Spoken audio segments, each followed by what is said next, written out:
You would die for them. No, not for them. For you. For you. This is one excellent scene.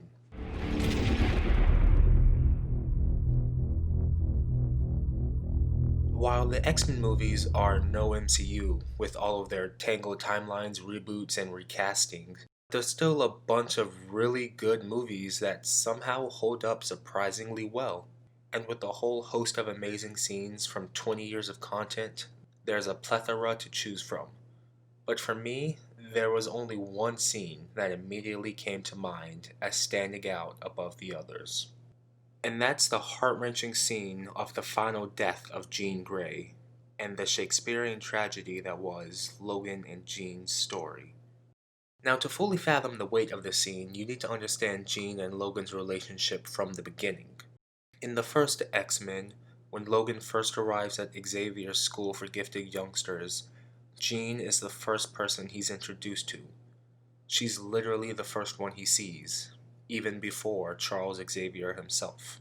But sadly for him, she's taken, already spoken for by Cyclops, or Scott. Stay away from my girl. Now their relationship is a whole nother tragedy, but like the movies, this just isn't about Scott. And even dating Jean can't change what happens between her and Logan throughout the trilogy. Jean and Logan's flirting is unavoidable, and their attraction is magnetic. There's no denying the palpable tension whenever the two of them are in the same room. That's because there's an underlying attraction for the both of them. It's not based on looks or talents or charm or anything we typically associate attraction with. No, it's based on something deeper that neither of them actually recognize. It's an unspoken understanding about their trauma and the scars they try so hard to hide from the rest of the world.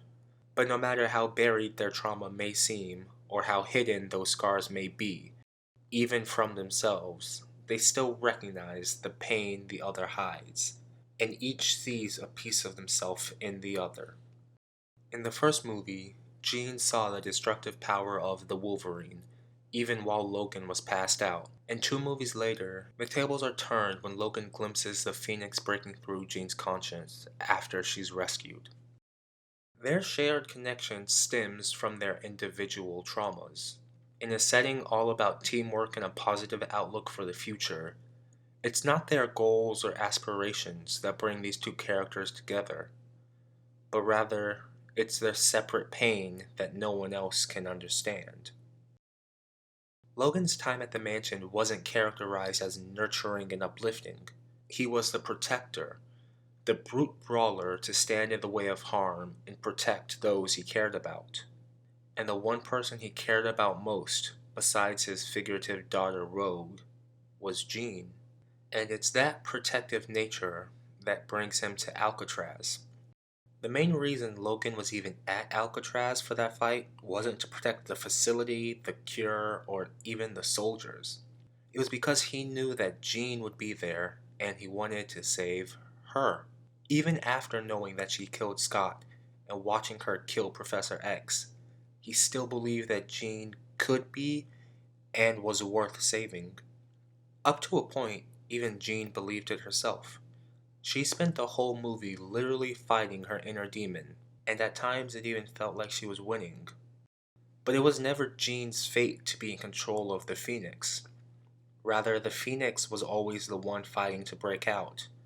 Charles Xavier, the most powerful telepath in the world, couldn't even suppress it entirely, only enough for Jean's conscience to overrule it.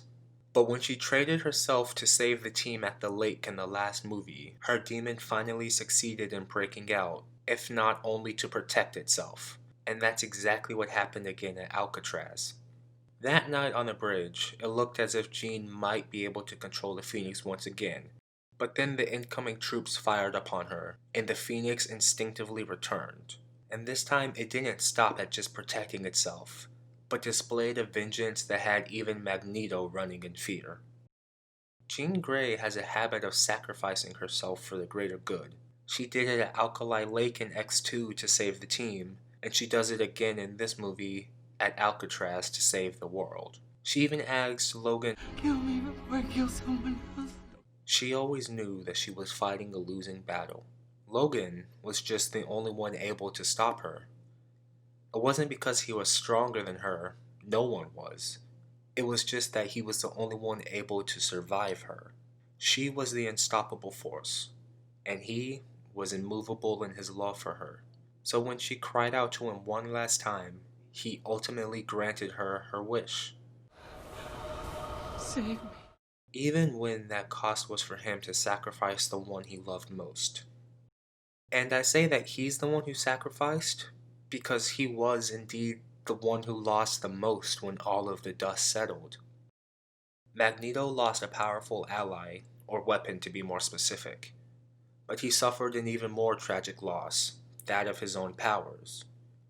Charles lost a student he cherished and treated almost as if she was his own daughter, but even he wasn't around to process that loss.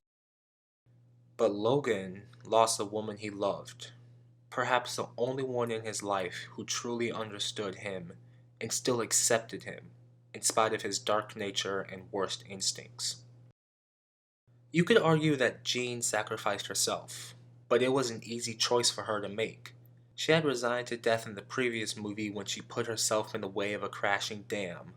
Everything after that was just borrowed time for her. She was rather a passenger in her own body left to witness the destruction of the one really in control. Her choice was easy, but she knew it wouldn't be so easy for Logan. Everyone had their own agenda when it came to interacting with Jean. Charles wanted to control her and hide her true self.